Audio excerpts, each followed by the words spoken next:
Hey guys, welcome to Muscle Memory. My name is Malcolm, and today there's a legend in the building. She's an 11-time world champion. She's an artist, has a new single out, Sandbar Sunset, coming out, already out soon, anywhere you can listen to music. She's a rocking Southern girl living wild and free, and she's returning to the ring this weekend, Rev Pro, August 26th, so the 11th-year anniversary at the Copper Box Arena in London. It's Mickie James. How are you? Ooh, I'm good. I'm good. Thanks for the intro, Malcolm. I appreciate it. Of course, Yeah. of course. I mean, there's so much going on right now for you in pro wrestling. You're making your big return. We haven't seen you in the ring since March. How are you feeling physically and mentally since coming back from this injury? I feel good. I feel good. I think it was a reset I needed that I didn't really need, a little break, if you will, that I needed that I didn't really understand, or because I felt like I was doing so great and like really on a roll. But yeah, it kind of sucked in the moment, but actually having the time off and being able to spend the summer with Donovan and really take the time to let the bone heal correctly. I think we have this desire, we feel like we need to, like, oh no, I can just keep going, keep going, keep going. And spiritually, I think too, and just when I was like, I needed a little time, a little break, and I'm feeling good now. And I like the fact that, no one expected me to go or like show up at Rev Pro. Obviously, it's the Yeah, night before AEW Wembley. So there's a lot of wrestling happening that whole weekend, yeah. leading up to that huge show. So I hadn't been to the UK in a while. And I was like, I really want to test myself before I go, you know, back to TV or whatever that is, and like kind of feel my way back to make sure I'm ready. Yeah. Cause I haven't, wrestled now since, like you said, since March. And, Yeah. It's been a minute. It's been yeah, a but I minute. feel good. But I recently saw you also in Maryland, Oh, yep. MCW, Fan MC Jam. Dub.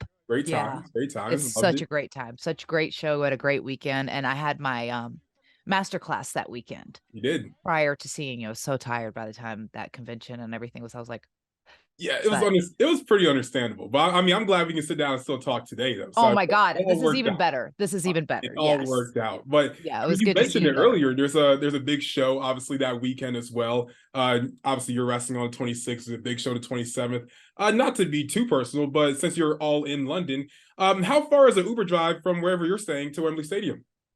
I think it's like 30 minutes Oh, maybe, but cool. it's also London. So it could be anywhere from 20 minutes to 2 hours. I don't know. It sounds like enough time to get to the show. I mean, were you gonna see you in Wembley? There is enough. I'm sure there is enough time to get to the show. Yeah. If, yeah. Okay. Or what are you getting at?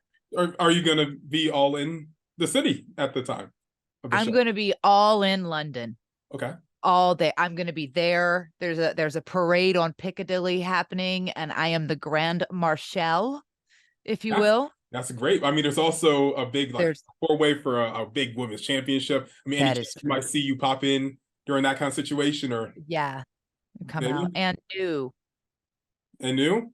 and new hardcore country. I feel I like you're can't leaning say towards a no. yes. I have, well, I'm going from London and then I come back to Vegas because I'm going to Cauliflower Alley Mm. and the convention there because I'm being honored this year as a recipient of the Ring of Friendship and yeah, and the award there. So I'm very excited about that. And I don't know that we've officially announced or whatever, but who is introducing me and inducting me, a little crossover, if you will, but my dear friend who's been my friend since OVW, Serena Deeb, is Oh going to wow! be, yes. Congratulations! So we're also going to have a girls' weekend, and There we're you go. so excited for Vegas. There you go. There you go. It's I going to mean, be so I good. guess, man, I guess we're not going to see you in AEW. That's kind of where I was just getting at with that long-winded question. So, yeah, I see what you were getting at. I see what you were getting at. I You tried. You never know, know, though. You gotta never know. gotta It's get going to the be a hot luxury. night. Nothing's, there's only a few things announced that night. So, True, that's true. I mean, hopefully we see you. Maybe if not, that's okay. There's plenty of wrestling to go around. But congratulations on that honor. That's definitely an oh, you're amazing so sweet. accomplishment. Thank you. I'm very excited. I'm honored to be honored. There's a lot of legends and people within the industry that have been celebrated at Cauliflower Alley. I think they do amazing work in giving back to the community and giving back to like veterans and taking care of everyone in that community. And I was honored when Medusa called me and told me that I was going to get the award. I was like, So I think it's really cool. It's really cool to be acknowledged or, by your peers and by the industry. I mean, I think it's always the dream to know, to be validated in what you've done or what you're doing meant something to someone, and hopefully made a difference in the industry. Uh, Oh yeah, I and mean, you definitely made a big difference in the industry for sure, for sure. But like, why did we you all choose Rev did. Pro? I mean, yeah, facts. But like, why Yeah. did you choose Rev Pro to be like the place where you made your big return? Well, I did wrestle in France, so it's technically not my first match back for my industry. I wrestled in Beziers recently for ABC Catch, which was amazing. And then on the back end of that, the reason why obviously I wrestled out there last year for Remy for ABC Catch. And it's in Beziers. It's a beautiful city. It's in the Mediterranean. And after it, we tagged on a visit to Cannes and did the whole resort and spent the week in the Mediterranean. So Okay. that may have influenced me as why that was the first one Yeah. I took back. It was amazing, incredible. And I haven't been back to the UK in a while. Valerie, SoCal Val, lives out in London. And I know she's wrestling and working. Well, not wrestling because she doesn't wrestle. She bruises like a peach, as she would say. But she's working with Progress that weekend. That's what I was saying. Like, oh, there's so much happening. Um, but I think that Andy had reached out before about doing some stuff at Rev Pro, and I was like, it's so. I want to challenge myself in different ways, and I don't think anyone expected me to kind of show up there or to be there, and it was kind of like a surprise. It's such a different Yeah. um audience than probably perhaps mine. Same with GCW when I had a chance to go out there with Alley Catch, and I'm like, oh, it's such a different environment. I want to really test myself and see, oh, you just never know, and just kind of still stay like kind of cool and current with that crowd or whatever, but still be myself. And it's fun. And it's fun to challenge yourself in different ways. And I've wrestled with high end before, but the new champion I have not. And now it's a triple threat. So that's even more challenging because triple threats are hard. I mean, I'm sure they are. Really I've hard never wrestled to at all worry about. ever. I trained once, hurt too much, decided to not do that again. That's But not for you. not for Yes. me. I like this more. This the talking stuff. Way Right. easier. Okay. Way Fair easier. enough. But I I did my appreciate I research on you, respect Mickie. that actually. I really Thank do. you. Thank you. Yeah. I'm not going to waste anyone's time. I know my back hurts in the morning. Pass. Hard pass. No way. But Mickie, I did my research on you, and it shows that the last time you actually wrestled in London was January 11th, 2017, and it was a live event against Asuka. Going back to like when you returned to the WWE, what led to you challenging her on NXT? Like why wasn't it to the main roster? Why did you decide to go challenge Asuka in NXT? Um Again, it felt like a really great opportunity. I felt that at 2017, I was in such a weird, not crossroads, but I was like, I still feel so young, but I'm also a brand new mom. I'm trying to, do a good job at that. That's always number one, going like, am I doing a good job here? Am I being a good mom? But also, I was like, am I going to keep wrestling? At that time, I wasn't really signed anywhere. I was just doing conventions, but also we had just moved to Florida and I kind of thought I was done wrestling. And then Hunter called me with this opportunity to go to NXT for a one-off to wrestle Asuka. And we were actually back in England. We were in London when I accepted, we were on our way to visit his family. We were going out there for a week. So it's literally um on my way there. And I was like, this is so cool. It's so weird how life works out sometimes, like in these moments of like, oh God, what is happening? Or like, what's next? Or this limbo space like this. Sometimes it things just present themselves. And I was like, you know what? I think this would be really cool. This is a different audience.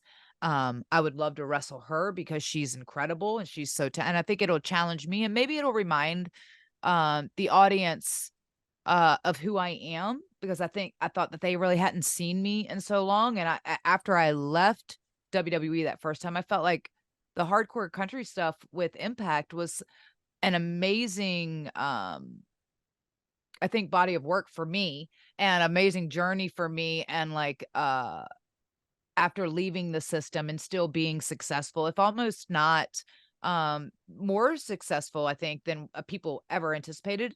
Uh, in a time when that was like, there wasn't a lot of options to go out there. I mean, WCW wasn't there anymore. So like Impact was really other option and the cool thing. And I was like, it was so cool to be able to create that character and do all that. And so I don't know. And then yeah, I was like, hell, sure. And so that's why even that promo, when you go back and you watch that promo, it's literally in the garden of Nick's parents' house, because I'm like, oh my God, I have to film this. They want this video of like this promo. I said, how are, and me, artistic me, right? Because I'm always thinking, what can I do that's different or whatever? And I'm like, and his mom's space, beautiful home. It's very classic English.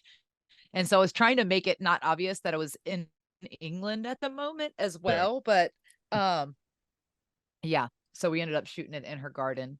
And that's so yeah. cool. So like I'm in front of this big beautiful bush, and I like turn around and I'm like, yeah, Yeah, like I remember watching it. I was like, "Oh my gosh!" Like Mickie James versus Asuka. That's a crazy it's match I never crazy. even thought about before. But it was a great Well, match. and I think too that a lot of people, I don't think that people knew what to expect in that match. And I wanted to prove to myself that I still could go and I'm as good as this new generation. And I also wanted to keep, because I think you have a certain responsibility for the generation that you come from and you're representing them. And I think that I've been really blessed to have such a long career, especially as a female, when it's unheard of. There's very few that have had the career, be able to wrestle and do different and wrestle for different companies and do all of this.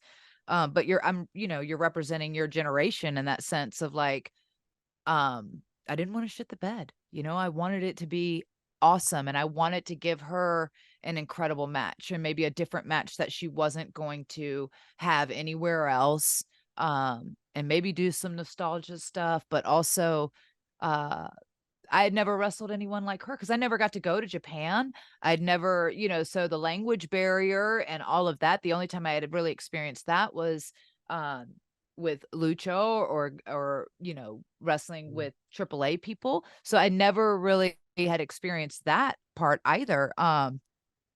It was just incredible, and she's so good, and I think our chemistry was really amazing, and I was so grateful for the feedback from the match and how with it the crowd was when I came out. I didn't expect that kind of reaction when I went in very like small.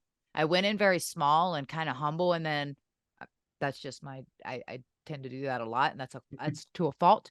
But I left. I remember after that match, just like feeling like, oh my God, that was awesome. Like it just reminded me and reinvigorated me in so many ways, but also I felt um validated in a sense of like, yeah, like I am awesome, You are, actually. of course. I mean, Thanks. and like that entire second run proved it. I mean, you didn't lose a step Yeah. in the ring at Well, all. and I think that had that match gone in differently, had the reaction been different or any of that, I don't know that I would have been, because pretty much after that, Hunter called me back and he's like, "Yeah, we want to bring you back full time." And I'm like, what do you full time, or maybe just like TV full time? Because I'm new mom, right? I'm like, Yeah, oh, you got stuff to do. what does this schedule look like? But yeah, no, he's like, oh, pretty full time, I think, maybe. And I'm like, you know what? Hell yeah, because you can't, like, when you get an opportunity, you just gotta Gotta take it. go Yeah. for it. And I'm like, I was just praying for the best. I'm like, yeah, you know what? I wasn't happy with the way it ended on the first term, and I felt like I had so much more to prove and so much more to do. And now with the landscape that it is, and women, being like elevated and really this word, the equalness across the board of opportunity, of everything, the structure and everything. I was like, there's like, to be, if I can be a part of the industry in this level now, that all this work that we did to get to here, and Yeah, now if I have like, hell yeah, let's go. Let's for sure. And like go. during that second Yeah. run, I mean, you had so many like different opponents and whatnot that you faced, and you have a few different championship matches. Also, was there ever like a time that you were pitched to actually win one of the titles? I don't think so. Well, they should have.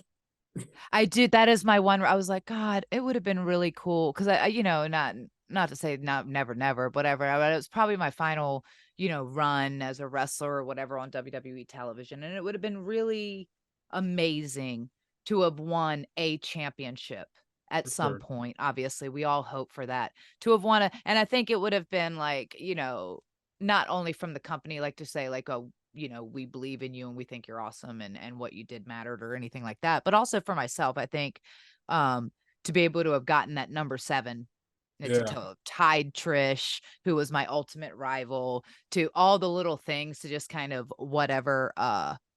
It would have been pretty magical and pretty awesome. Or even to win at the time, the tag team championships, because I was with Yeah. Alexa and so paired with her for so long. Like that would have been awesome. And then, or like when I had the opportunity to face Alexa, obviously, if I felt like there was opportunities that I think that we could have really done a lot with, but I also recognize that I wasn't the focus of a lot of those stories. So it was just kind of I felt like, I was there to help, and I tried to do that as best as I could.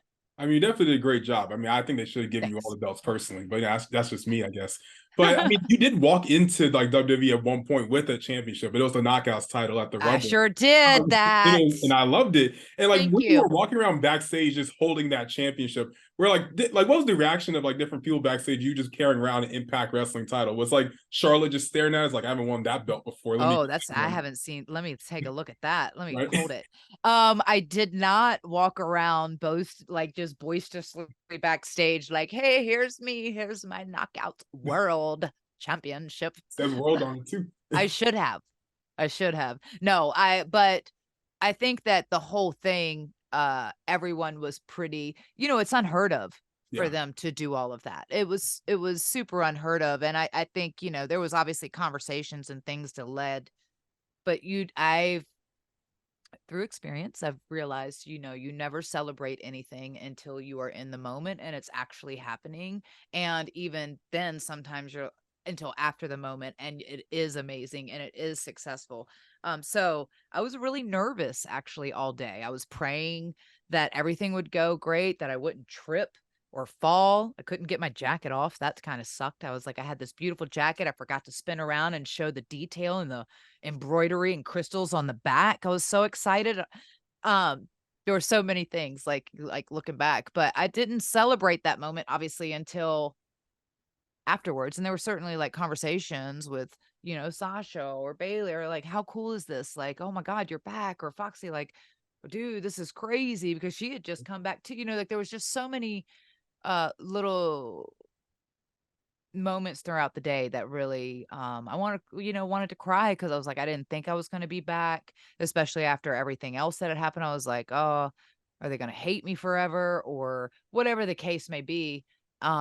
So it was emotional and it was special. It was really, really special. And I'm grateful to really thankful. And I have to like remind myself of that because that could have It was never huge. happened or, Yeah. like a million things could have went wrong. The wrong music, my old music could have played, could have said, you know what, we don't want you to take the championship out there, Yeah. or I we're mean, not going to it was acknowledge perfect. it, or maybe wear the bell bottoms, Yeah. or anything. And none of it did, and it all just kind of, yeah. I still get Yeah. emotional when I think about it When because it I was heard that you so were coming damn to the powerful. It was so powerful, and it was so, super. yeah. When I heard you were coming to the Rumble, I was like, I hope it's hardcore country. That I heard him like, oh my gosh, this is so sick. It was so See sick. come out with the And title. it He was just number said it in time. 20. Yes, I he was was. number 20 and it was Impact's 20-year anniversary of Yep. being 20 years old, almost legal, you know. Almost there. Almost. They're It legal was now. It's such okay. yeah, it was such an amazing moment. And you also mentioned earlier one of your former rivals, Trish Stratus. It seemed like the run she's on right now, I would assume main eventing Payback against about Becky Lynch and that Steel Cage. What's your thoughts on her run so far? This like second little run she's had in the WWE. Oh, I think it's incredible. And I think just she's such a heel, like the heel character of Trish Stratus is amazing. And again, you're going like, it's been so great, and I think the people are really invested, and with her and Becky, and it's like this clash of generations of women who both in their mind go like, "We run the division, we run this place," kind of thing. Um, and I think it's delivered on every level. I mean, obviously Trish is amazing, and she always has been, but there is a lot of validity. There was no one that was above Trish, so it's like I think that it really resonates with the fans, and it also just makes me excited about women's wrestling too. And I think that, for her to come back and deliver on such an amazing level, it's not just, speaking it for women of the industry, but everyone from that industry to come back and go like, yeah, we kicked ass. And like I think that we always have to acknowledge like that path before us. as to why the business is so hot and successful and why there's so many places now is because, you know, we were all fans then when we were watching going like, this is cool. This is wrestling. I love it. You know? Absolutely. Yeah. Yeah, absolutely, absolutely. And during your career, you were honored to have like the women's championship and also the Divas title. I just want to know, like, did you ever like go through like maybe TSA or something in public? You have one of the titles. Was the reaction always different holding the women's title versus the Divas championship? Well, the Divas championship was much heavier. Okay. It was weightier, you know. I think it had a good like 5 pounds on the other one. Maybe it was the wings. Yeah. It was it was a large piece of equipment. You know, going through, that's the thing with being the like, obviously, whether it's the paydays or more or whatever, the one thing that you can say about being the champion is, one, you're never supposed to check the championship. You're not supposed to check your gear, right? But you're never, ever supposed to check the championship. So you have to carry it through to TSA, and now scanners or whatever, metal detectors comes through, always flags. Every time it's going to flag. So every time they're going to pull your bag and they're going to open it and they're going to do the little wandy thing in there and do the whole thing, scan it. They're going to pick the championship up. Look at this. Look at you. Like, oh, you, this one, you're a champion of what? Right. And then they look at it again. Maybe they might hold it up in the air, right? They might try it on. I don't know. They might show their friends. They might take a picture in it. You don't know what's going to happen. You really don't. You just stand there while a TSA person's just like, yeah. I mean, sometimes you get recognized. Obviously, I'm joking, but like sometimes you'll get recognized. Like, oh, that's cool. I thought it was you or whatever. Like, oh yeah, I got my hat on today. I'm going incognito. Always incognito, right? I got my headphones on, like looking busy. No, but most times, you know, if they're not wrestling fans or whatever, they're just looking at it. And sometimes they assume it's MMA or something like that. Yeah. Or they think I'm a fan and it's a replica, right? No, you're a real deal. Like, oh, I love wrestling so much. It's the best. For sure. I'm going to go get it signed. For sure. I guess like my last like WWE question is, who's your favorite WWE producer and why? But my favorite producer will always be Fit Finley. Will always be Fit Finley. Your husband? I'm sorry. Yeah, he's been shadowing there. I know, but he's never produced me. That's true. I do think that he's going to be an incredible producer if that's, you know, if that works out and they love that and he loves that. But I also believe in my husband and anything that he does. And I think he's an incredible wrestler. He's an incredible champion. He's an incredible artist in everything he does. He's a professional. He's an incredible businessman with legacy subs like he does. He's an incredible dad. He's an incredible husband. So I'm always going to toot his horn, but I also feel like it comes off as very biased when I say it. That's fair. But I'm really grateful that he has this opportunity. And if he takes it, I hope it's because he loves it and they love him. And if they don't and it doesn't, then I just know that, you know, there's a million wonderful things that he's going to do. He's a very talented guy. And I guess like my last subject I want to talk about, Mickie, is obviously Impact 1000 is coming up. I mean, you're a legend. It's about that time. Is Mickie James coming back to Impact Wrestling? I'm feeling good. I'm feeling good. Yeah. All right. Might have to see you there. We'll see. See what happens. But Mickie, thank you so much for your I'm sure I'm going to see you no matter what. I'm sure I'm going to see you soon. I'm sure. Yeah, we'll see you very soon, hopefully. But Mickie, thank you so much for your time. Where can I find you on social media if I'm not already following you? You can go to mickiejames.com and you can pretty much find me anywhere, whether it's on your playlist. My new song, Sandbar Sunsets, it's pretty awesome. Song of the summer. Summer's almost over. Go get it because it's awesome and put it in your playlist. And then all my handles are there at Mickie James on Twitter, at the Mickie James on Insta, TikTok. I do have Facebook. There's like 1.4 million over there kind of hanging out. And yeah, you know. Amazing. Mickie, thank you so much for your time. You guys can go see her at Rev Pro this weekend, 11-year anniversary, Copper Box Arena. Thank you so much for your time. And I guess we'll see you in the ring. I can't wait. Thanks, Malcolm. Of course. Appreciate it.